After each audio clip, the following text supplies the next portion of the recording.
Halo, berjumpa lagi bersama saya di channel Sopir Taksi Online. Mantap.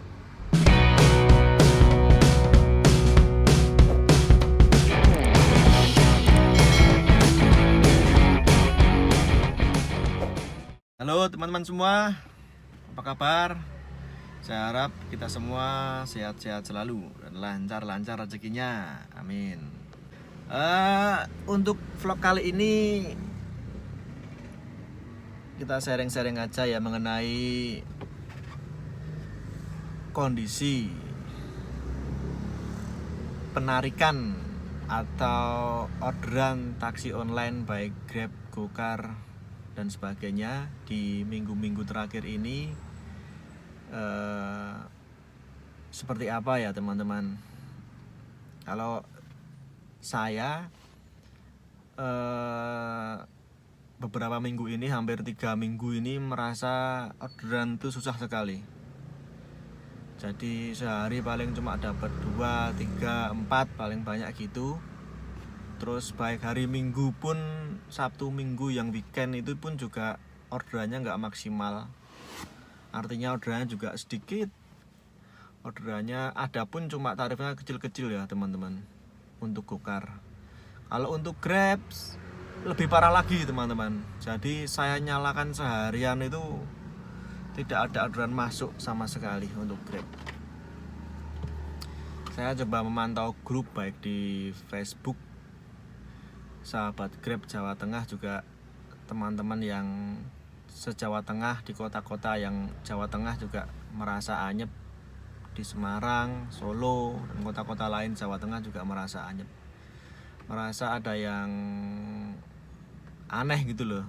Kok orderan tiba-tiba nggak ada sama sekali. Di postingan-postingan itu merasa anyep semua. 0 orderannya nggak ada sama sekali. Padahal sudah semua dilakukan ya.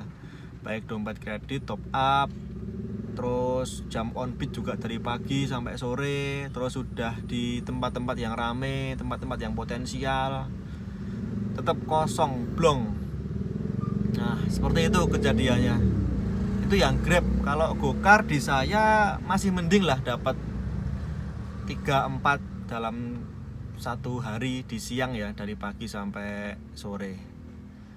Tapi memang begini teman-teman ya, kalau saya itu on beat pasti di atas jam 7. Karena apa? Karena menurut pengalaman saya kalau on beat terlalu pagi jam 6 gitu ya, itu suasananya crowded. Dan kemungkinan dapat orderan itu pasti anak sekolah. Dan itu kondisinya mesti buru-buru. Kadang-kadang penjemputannya juga jauh dan tarifnya kecil teman-teman.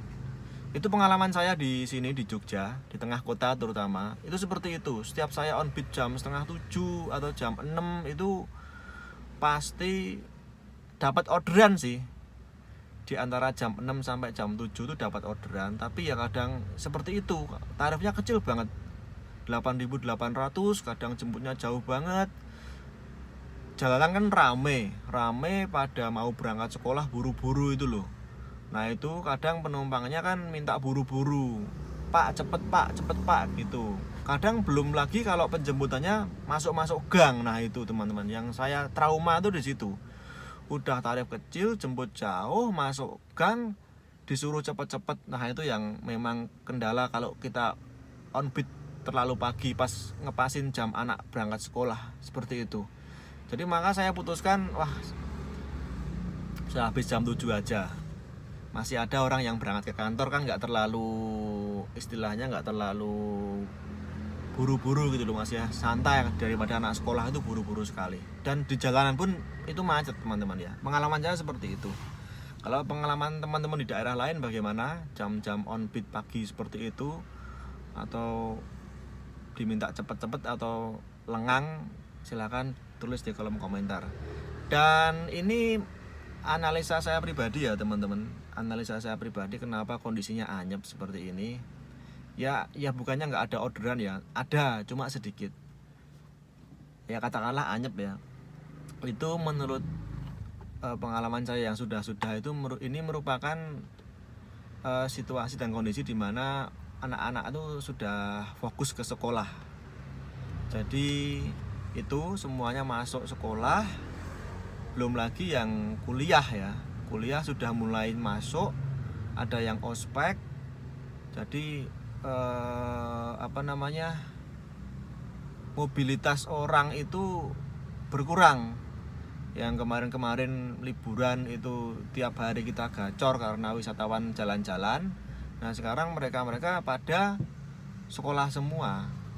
Itu untuk orang Indonesia, orang kita ya. Jadi pada fokus ke sekolah, bukan untuk liburan. Jadi mungkin dana dan biaya-biayanya mereka untuk sekolah. Saya lihat di jalan kota Jogja, terutama di jalan Ibu Ruswo itu toko-toko konveksi seragam-seragam anak sekolah itu ramai sekali, diborong-borong. Itu menandakan bahwa kondisi ekonomi itu sedang menuju ke itu, alokasinya ke pendidikan dulu. Untuk apa yang lebih penting lah, untuk jalan-jalan liburan itu nomor 2, seperti itu. Itu yang sekolah, belum lagi yang kuliah yang lebih besar pengeluarannya. Nah sama seperti itu juga teman-teman, mereka untuk orang-orang luar kota yang dari luar Jogja kuliah ke sini ya sibuk nyari kos, memenuhi kebutuhan selama mau kuliah di sini ya, mereka biayanya seperti itu. Kemarin saya juga dapat penumpang orang luar kota, orang luar Jawa maksudnya, ya mau kuliah di sini sibuk nyari kos. Nah itu mereka ya seperti itu, analisa saya pribadi dari tahun ke tahun seperti itu memang. Jadi bulan Agustus memang seperti ini, tahun ajaran baru, memang fokus pada dunia pendidikan sekolah dan kuliah ya, persiapan ke situ termasuk biaya dan sebagainya. Jadi untuk yang liburan itu sedikit, ya ada sih tapi sedikit. Kalau untuk turis asing atau bule ini sebenarnya peak season, puncaknya itu di bulan Agustus untuk Jogja, bule-bule datang semua, tapi juga nggak banyak. Jadi belum bisa ini belum bisa gacor banget untuk orderan yang bule-bule itu. Ini sebenarnya peak season karena September mereka biasanya udah balik ke negaranya untuk memasuki musim dingin ya, musim salju, musim semi ya salju gitu. Kalau sekarang kan musim panas, mereka berlibur ke Asia. Nah September mereka balik ke negaranya. Ya siklusnya seperti itu dari tahun ke tahun. Dan ini nggak hanya taksi online teman-teman ya, saya pernah sharing-sharing sama penjual-penjual aksesoris di Malioboro, pedagang bakso, apalagi ya, pedagang di teras Malioboro 1. Meskipun nggak saya videokan ya, karena nggak enak, tapi saya ambil intinya aja. Mereka juga ngalami sepi, bahwa terakhir puncak keramaian itu libur lebaran sama libur sekolah kemarin. Nah penurunan omset itu terjadi 3 minggu sebelum saya videokan ini ya.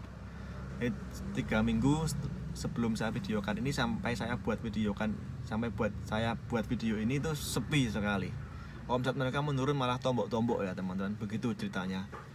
Jadi tidak hanya taksi online, tapi memang ada saling keterkaitan ya, antara transportasi, antara wisata, antara kuliner, antara jasa, antara bisnis apa saja saling keterkaitan. Mungkin yang bisa settle bisnis yang sudah jalan ya, yang gede yang sudah jalan itu mungkin bisa bertahan karena mempunyai pelanggan tetap sejak dulu, bisa bertahan. Tapi kalau untuk bisnis yang baru yang mengandalkan sektor wisata, ini sedang mengalami penurunan. Dan kemungkinan naiknya nanti akhir Agustus, September, dan yang jelas itu akhir tahun, Desember, November, Desember tuh mulai naik. Okupansi semuanya mulai naik. Baik hotel, baik ya termasuk transportasi juga menyambut akhir tahun serta tahun baru. Tadi ada Natal, tahun baru. Nah itu liburannya kan lama. Nah seperti naiknya di situ nanti. Kalau ini agak turun memang. Jadi nggak semua maksudnya nggak hanya taksi online, tapi sektor-sektor usaha yang lain termasuk pedagang kecil, asongan, pedagang apapun ya, itu juga mengalami penurunan. Begitu teman-teman ya. Nah, itu yang terjadi di Jogja. Nah, kalau yang terjadi di daerah lain teman-teman gimana? Karena setiap kota kan beda-beda ya. Kalau di Jogja itu kan andalannya kita wisatawan teman-teman ya. Kita wisatawan, kita penduduk lokal yang pakai jasa transportasi itu sangat sedikit ya. Jadi didukung adanya wisatawan yang masuk, yang mereka pakai taksi online dan sebagainya. Jadi didukung oleh itu dan bisa menjadi ramai. Nah, kalau di daerah lain misalnya kayak Jakarta dan kota-kota besar lain kan belum nggak, setiap kota kan beda-beda ya. Penumpangnya itu karakteristiknya itu seperti apa? Apakah penduduk lokal ataukah wisatawan ataukah apa, akan beda-beda. Kalau di Jogja itu terutama yang di tengah kota seperti saya ya, itu kebanyakan tuh wisatawan. Terutama kalau weekend ya, Jumat, Sabtu, Minggu tuh yang order tuh wisatawan semua. Jadi titik jemput sama tujuan tuh pasti di hotel, ke tempat wisata, ke Malioboro, seperti itu ya. Jarang yang order yang berangkat kantor atau pergi ke rumah sakit, jarang kalau di tengah kota tuh. Ya ada sih, ada, tapi lebih banyak yang wisatawan kalau weekend terutama. Nah, kalau di kota lain kan belum tentu. Nah, jadi seperti itu teman ya, analisa saya akhir-akhir ini kenapa orderan anyep. Bukan berarti nggak ada orderan ya, tetap ada, tapi sedikit sekali. Dan ada pun itu delaynya atau jaraknya itu lama banget, dan tarifnya itu kebanyakan kecil-kecil ya. Nah, seperti itu teman-teman. Semoga kondisi ini cepat membaik dan semua aspek baik usaha apapun bisa kembali lagi maksimal lah kita mencari penghidupan ini ya. Jadi kalau teman-teman ada pekerjaan lain ya lebih baik diambil aja dulu sementara sambil menunggu taksi online kondisinya baik lagi. Kalau yang nggak ada pekerjaan lain ya bersabar dulu teman-teman. Ini cobaan. Tapi saya percaya kok ini tuh nggak lama, pasti akan naik lagi nanti, seperti itu ya. Ya sepiye carane kita ngatur keuangan lah gitu teman-teman ya. Jadi seperti itu analisa dan pengalaman saya seperti yang tahun-tahun sebelumnya. Ya memang seperti ini kondisinya, naik turun begitu. Jadi demikian sharing hari ini. Kurang lebihnya saya mohon maaf.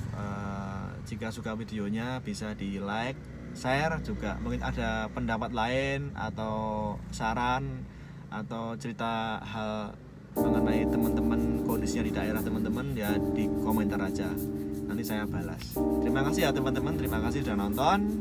Jumpa lagi di vlog selanjutnya. Siap.